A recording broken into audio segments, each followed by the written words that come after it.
আজকে তোমাদের বিষয় বিবরণী দশের মধ্যে বিষয় বিবরণীর মধ্যে মোট মুনাফা কীভাবে নির্ণয় করবে অর্থাৎ মোট মুনাফা নির্ণয়, বুঝছ? যদি না বুঝো তাহলে আমার বলবো। হ্যাঁ, তাহলে মোট মুনাফা নির্ণয় সূত্র হচ্ছে মোট মুনাফার যে একটা চার্ট তালিকা আমি তোমাদের দিচ্ছি। অর্থাৎ প্রথমে নিট বিক্রয় বের করতে হবে, তারপরে নিট বিক্রয় থেকে বিক্রিত পণ্যের ব্যয় কী হবে? বিয়োগ হবে। বিক্রিত পণ্যের ব্যয় কি? বিয়োগ। আর প্রথমে আমরা কাজ কি? আমাদের কাজ হলো মোট মুনাফা নির্ণয় করতে হলে প্রথম কাজ হলো আমরা কি করব? নিট বিক্রয় বের করবো। নিট বিক্রয় বের করার পদ্ধতি, নিট বিক্রয় বের করার পদ্ধতি হচ্ছে প্রথমে আমার বিক্রয় লিখবো। এখন দেখো খেয়াল করে, এখানে টাকার গড় কয়টা? টাকার গড় কয়টা? তিনটা। সব উত্তর দিও, জোরে জোরে বলো। টাকার গড় এখানে কয়টা? তিনটা। এখন তিনটা টাকার গড় কিন্তু এক একটা আছে। যেমন প্রথমে আমি কি লিখবো? যে প্রথমে আমি লিখবো বিক্রয়। আমার প্রথমে চার্ট অনুযায়ী আমার বের করতে হবে কি? বিক্রয়ের পরিমাণ। তাহলে বিক্রয়। এখন দেখো প্রশ্নের মধ্যে অনেক সময় বিক্রয় আলাদা আলাদা থাকে, আবার একসাথে থাকে। একসাথে থাকলে কিন্তু তোমার একটা জিনিস জানতে হবে যে কোনটা ক্রয় কোনটা বিক্রয়। এই যে রেওয়া মিলে ডেবিট আর রেওয়া মিলে কি? ক্রেডিট।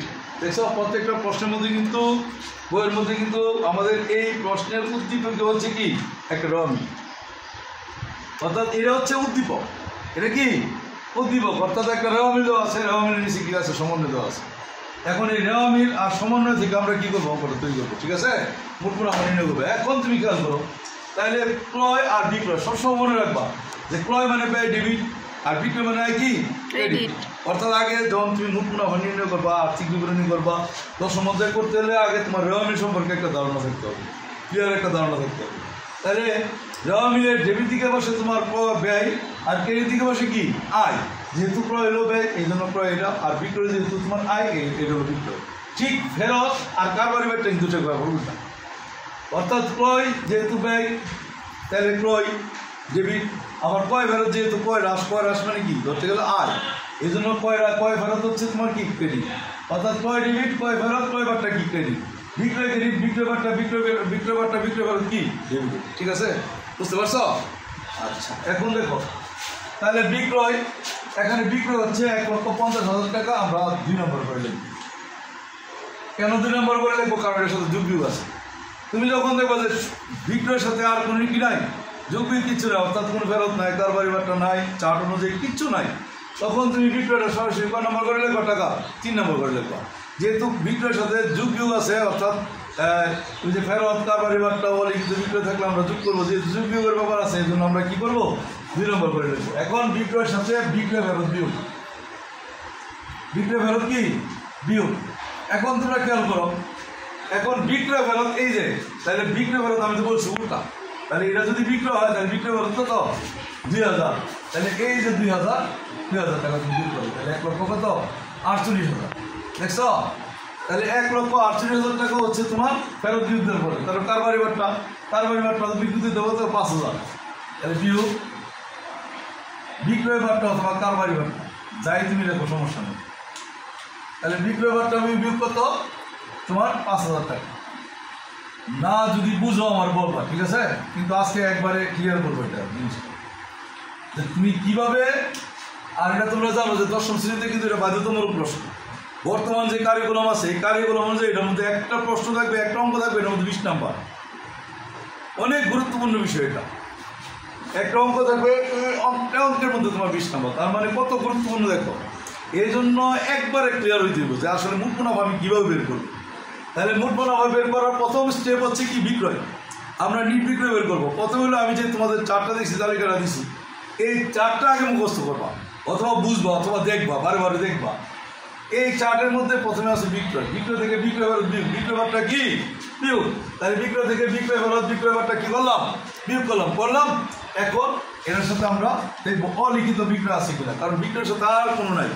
একটা আছে মুনাফাবিহীন বিক্রয়, কিন্তু এটা তোমার 9, 10 সিলেবাস এটা আসে না। এটা তোমরা যখন ইন্টারমিডিয়েট বা কলেজে পড়বা তখন এটা আসে। মুনাফাবিহীন বিক্রয় থাকলে ক্রয় থেকে বিয়োগ হবে, আবার বিক্রয় থেকে বিয়োগ হবে। ঠিক আছে? আচ্ছা, এখন দেখো তাহলে এখানে বিক্রয়ের সাথে শুধুমাত্র কয়টা জিনিস জড়িত? 3টা জিনিস। থাকলে যোগ বিয়োগ করবা, না থাকলে নাই। যেমন বিক্রয় থেকে বিক্রয় ফেরত বিয়োগ হবে, কারবারি বাট্টা বিয়োগ হবে। আর অলিখিত বিক্রয় দেখো, ধারে ক্রয় 5,000, বিক্রয় 10,000 হিসাব করতে হবে। অর্থাৎ বিক্রয় করছে 10,000 টাকা, কিন্তু লিখতে কোনো আর কি নাই, মনে নাই, তাইলে এই 10,000 টাকা অলিখিত বিক্রয় হিসাবে আসবে। অলিখিত বিক্রয়, অলিখিত বিক্রয় কত হলো তোমার 10,000। তাইলে 10,000 হলে এখানে কত হয়েছে তোমার 1,53,000। এই যে শেষ। অর্থাৎ এটা আমার কি বেরোলো? নিট বিক্রয়। এটা বেরোলো কি? নিট বিক্রয়। তুমি যখন নিট বিক্রয় করবা, এই যে বইয়ের মধ্যে অঙ্কগুলি দেওয়া আছে, তুমি যখন নিট বিক্রয় বের করবা, নিট বিক্রয় বের করলে এই যে দেখো নিট বিক্রয় থেকে বাদ দিছে কি? বিক্রিত পণ্যের ব্যয়। এই যে আমি তালিকা দিচ্ছি, তালিকার মধ্যে দেখবা যে ঠিক বিক্রয়ের পরে কি আছে? বিক্রিত পণ্যের ব্যয় আছে। তাহলে বিক্রয় কীভাবে বের করবো বুঝতে পারছো? কি বলো? পারবা না নাকি? অর্থাৎ বিক্রয়ের সাথে জড়িত শুধুমাত্র 3টা হিসাব।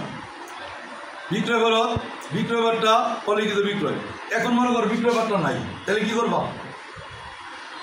দিবা? বিয়োগ করবা? না, করবো না। ধরো ফেরতও নাই, তাহলে বিয়োগ করবে না। ধরো অলিখিত বিক্রয় নাই, তার মানে কিচ্ছুই নাই, তখন বিক্রয় কয় নাম্বার করে লিখবা? 3 নাম্বার করে টাকাটা, ঠিক আছে? আর যদি ফেরত বাট্টা অলিখিত বিক্রয় এগুলি থাকে, এগুলি কি করবা? যোগ করবা। ওকে, এখন দেখো এই টাকাটা থেকে আমরা বিয়োগ বিক্রিত পণ্যের ব্যয়, অর্থাৎ যে নিট বিক্রয়টা বলে বেরোলো, এই বিক্রয় থেকে আমরা বিক্রিত পণ্যের ব্যয় কি করবো? বিয়োগ করবো। তোমরা দেখো আমার চার্টের মধ্যে আছে, দেখবা বিক্রিত পণ্যের ব্যয়ের মধ্যে প্রথম যে বিষয়টা আসে তা হচ্ছে তোমার কি? প্রারম্ভিক মজুত পণ্য। অর্থাৎ প্রথমেই মজুত পণ্য দিবা। মজুত পণ্য 1,1,22 কত আসছে তোমার? 50,000 টাকা। সাধারণত মজুত পণ্যের সাথে তেমন একটা এন্ট্রি আসে না। যদি মজুত পণ্যের মধ্যে এরকম আসে যে মজুত পণ্যের সাথে অবৈধ মনিহারি যুক্ত আছে, যা কি বাদ দেওয়া হয়নি, অথবা এটার সাথে কী করা হয়েছে? একসাথে ধরা হয়েছে। অর্থাৎ তুমি মনিহারি কিনছিলে, এই মনিহারিটা কী করছে? প্রারম্ভিক মজুত পণ্যের সাথে কী করছে? যোগ করে হয়েছে। তখন মজুত পণ্য 1 নাম্বার করে লেখা, অবৈধ মনিহারি অথবা অবৈধ মনিহারি লেখা, তুমি 50,000 টাকা বিক্রি করবা। আর নর্মালি সাধারণত বেশিরভাগ বোর্ডের অঙ্কগুলিতে তোমার মজুত পণ্যের মধ্যে সাজেক তেমন কিছু থাকে না। অর্থাৎ মজুত পণ্যটা সরাসরি কয় নম্বর করে লিখবা? 2 নম্বর। তারপরে আবার এখানে আমার অন্যান্য ব্যয়ের মধ্যে প্রথমে আসবে ক্রয়। প্রথমে আসবে কি? ক্রয়। বিক্রয় যেমন আমি বিক্রয় থেকে বিক্রয় বাট্টা এগুলি বিয়োগ হয়েছিল, ঠিক ক্রয়ের সাথে একই। তাহলে ক্রয় হলে 1 নম্বর করে লিখবো 80,000, যেহেতু এটার সাথে যোগ বিয়োগ আছে। তাহলে ক্রয় থেকে ক্রয় ফেরত বিয়োগ,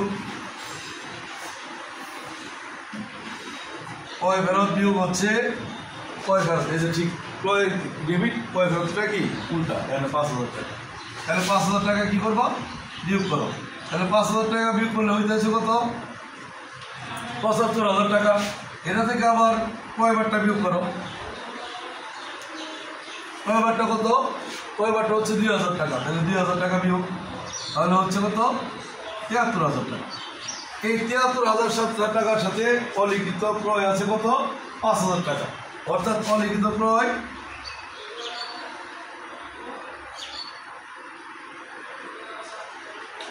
5,000 টাকা কি হবে? যোগ 5,000 টাকা যোগ। তাহলে 5,000 টাকা যোগ, তাহলে কত হচ্ছে?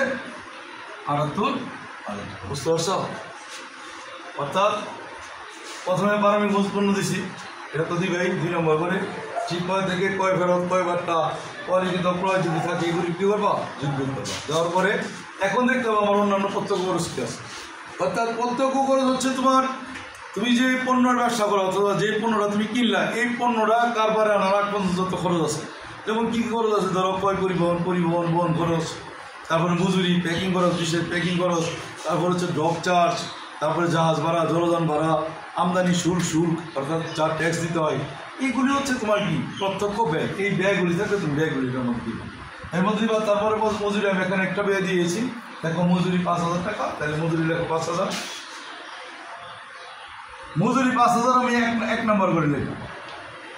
কেন লিখবো? দেখো, কারণ এখানে দেখো ভোগ কেনা মজুরি আছে 2,000 টাকা। তাহলে ভোগ কে থাকলে আমি কী করবো? যোগ। আর অগ্রিম থাকলে কেন কী করবো? বিয়োগ। কীভাবে বুঝলাম যে ভোগ কে থাকলে যোগ করবো? কারণ তুমি ধরো, আমি ধরো এই যে আমরা ধরো এই যে ব্যবসাটা, ধরো এটা আমাদের ব্যবসা, এটা আমরা 12 মাসের জন্য 12,000 টাকা দিয়ে ভাড়া নিয়েছি। এখন এই বছর আমি কিন্তু একটা আর্থিক বিবরণী করবো, মোট মুনাফা নির্ণয় করবো কত বছরের জন্য? 1 বছর পরে, একটা আর্থিক বছরের পরে। তো এখন 1 বছর পরে আমার এই কারবারের ব্যয় হচ্ছে ভাড়া হিসাবে কত? 12,000 টাকা। তার মানে এই বছরের ব্যয় কত? 12,000 টাকা ভাড়া হিসাবে। কিন্তু আমি দিয়েছি কত? 6,000। তার মানে আমার বকে আছে কত? 6,000। তাহলে বকে যদি তুমি এন্ট্রি না করো তাহলে কি মোট ব্যয় বেরোবে? প্রকৃত ব্যয় কিন্তু বেরোবে না। কারণ ব্যয় মানে কি, হয়তো বকে আছে অথবা অগ্রিম দিয়েছি, কিন্তু এই বছরের যত খরচ আছে, যত আছে সম্পূর্ণ কিন্তু হিসাব করতে হবে। যার জন্য আমার যদি মজুরি যদি 6,000 টাকা 5,000 টাকা থাকে, তার মানে এই বছর মজুরি আমার আছে আরও কত? বকে 2,000 টাকা। তার মানে এই বছরের জন্য টোটাল আমার মজুরি বাবদ ব্যয় হচ্ছে 7,000 টাকা। এই জন্য 2,000 টাকা কী করতে হবে? বকেয়া যোগ। এখন মনে করো যদি আমি বাসায় যেই দোকান ভাড়া নিয়েছি, আমি একসাথে 12,000-এর পরিবর্তে আমি 24,000 টাকা দিছি, ধরো অগ্রিম দিছি। অগ্রিম দিছি কত? 12,000। এখন মনে করো যে আমি 1 বছর হিসাব করতেছি, 1 বছরে, তাহলে আমি কি 24,000 দেবো না 12,000 দেবো? 12,000। তাহলে 12,000 ধরলে আমার 24,000 থেকে 12,000 টাকা কী করতে হবে? অগ্রিম কী করতে হবে? বিয়োগ দিতে হবে। অর্থাৎ বকেয়া থাকলে যোগ করবো, আর অগ্রিম থাকলে কী করবো? বিয়োগ করবো। তাহলে যোগ বকেয়া, বকেয়া হচ্ছে কত? 2,000। তাহলে হলো কত? 7,000। এখন সবগুলি যোগ করো। এখন 50,000 আর 78,000 কত হইল? দেখো তো, 50,000 আর 78,000 7,000। তাহলে 0 0 0, এখানে আছে 7, আর 7 কত? 15, 15 আছে কত? 5, হাতে আছে কত? 1, 1 হচ্ছে 8, আর 5 থেকে কত? 13,000। অর্থাৎ 1,35,000। এই 1,35,000 টাকা থেকে এখন আমার সমাপনী মজুদ পণ্য, সমাপনী মজুদ পণ্য কী করতে হবে? বিয়োগ দিতে হবে। তাহলে সমাপনী মজুদ পণ্য থাকে কোথায়? সমন্বয়ের মধ্যে, অন্যান্য তথ্যের মধ্যে। কারণ রেওয়ামিলের মধ্যে আমরা জানি সমাপনী মজুদ পণ্য আসে না। তাহলে এখানে কত দেওয়া আছে? 80,000। কত দেওয়া আছে? 80,000। তাহলে 80,000 টাকা বিয়োগ করো। তাহলে 80,000 টাকা বিয়োগ করলে 0 0 0 5 55,000। এ হচ্ছে তোমার 55,000। এখন মোট মুনাফা নির্ণয়ের সূত্র কি বলছি? নিট বিক্রয় থেকে বিক্রিত পণ্যের ব্যয় তুমি কি করবা? বিয়োগ। এই যে 55,000 টাকা বেড়েছে, এটা হলো বিক্রিত পণ্যের ব্যয়। অনেক সময় তোমাদের ক নম্বরে বিক্রিত পণ্যের ব্যয় আসতে পারে, এই বিক্রিত পণ্যের ব্যয় নির্ণয় করো। তার মানে বিক্রিত পণ্যের ব্যয় কোন অংশটা? এই যে এখান থেকে, এই যে এই অংশ থেকে এই অংশ পর্যন্ত যে 55,000 টাকা বেড়েছে, এটার নাম হলো বিক্রিত পণ্যের ব্যয়। অর্থাৎ বিক্রিত পণ্যের ব্যয় নির্ণয় সূত্র হচ্ছে প্রথমে মজুদ পণ্য লিখতে হবে, তারপরে অন্যান্য যত প্রত্যক্ষ খরচ আছে সকল প্রত্যক্ষ খরচ, অর্থাৎ পণ্যটা বিক্রি করছে তোমার কী কী খরচ হয়েছে? বিক্রিত পণ্যের ব্যয়। তাহলে এখন নির্বিক্রয় থেকে আমরা বিক্রিত পণ্যের ব্যয় কী করবো? বিয়োগ করবো। বিয়োগ করলে কত বের হয়? 0 0 0, 5 আছে 8 5 13, হাতে আছে 1 কত? 6, তাহলে 9, অর্থাৎ তোমার 98,000। তাহলে এই 98,000 টাকা হচ্ছে মোট মুনাফা। অর্থাৎ এই 98,000 হচ্ছে কি? মোট মুনাফা। তাহলে এই হলো আমার মোট মুনাফা। তুমি বুঝতে পারছো? আমি আবার বলি কীভাবে বিতরণ করছি। প্রথমে তোমার একটা রেওয়ামিল দেওয়া থাকবে, এটা উদ্দীপক। এই রেওয়ামিলের সাথে অন্যান্য কিছু তথ্য দেওয়া থাকবে। এখন এই রেওয়ামিল এবং অন্যান্য তথ্য ব্যবহার করে আমরা কী করবো? মোট মুনাফা নির্ণয় করি। তাহলে আমাদের মোট মুনাফার ঘর হচ্ছে বিবরণ টাকা টাকা টাকা, অর্থাৎ টাকার ঘর হচ্ছে 3টা। প্রথমে আমরা কী করবো? বিক্রয়, নির্বিক্রয় বের করবো। নির্বিক্রয় হচ্ছে তোমার বিক্রয় রেওয়ামিলের ক্রেডিট দিকে থাকে, এই জন্য আমরা ক্রেডিট দিকে টাকাটা লিখলাম। তারপরে বিক্রয় থেকে বিক্রয় ফেরত, বিক্রয় বারটা কী হবে? বিয়োগ। তারপরে অলিখিত বিক্রয় কী হবে? যোগ। এই যোগ বিয়োগ করার পরে যেটা বের হয়েছে সেটার নাম কি? নির্বিক্রয়। এখন আমরা মোট মুনাফা বের করবো কীভাবে? অর্থাৎ নির্বিক্রয় থেকে বিক্রিত পণ্যের ব্যয় কী করতে হবে? বিয়োগ। আর বিক্রিত পণ্যের ব্যয়ের মধ্যে প্রথমে আছে কি? মজুদ পণ্য। 2 নম্বর বরাবর যেহেতু এটার সাথে কোনো যোগ বিয়োগ নাই। তারপরে ক্রয়, ক্রয় থেকে ক্রয় ফেরত, ক্রয় বারটা অলিখিত ক্রয় কী করবো? যোগ করবো। ক্রয় ফেরত, ক্রয় বারটা কী করবো? বিয়োগ করবো।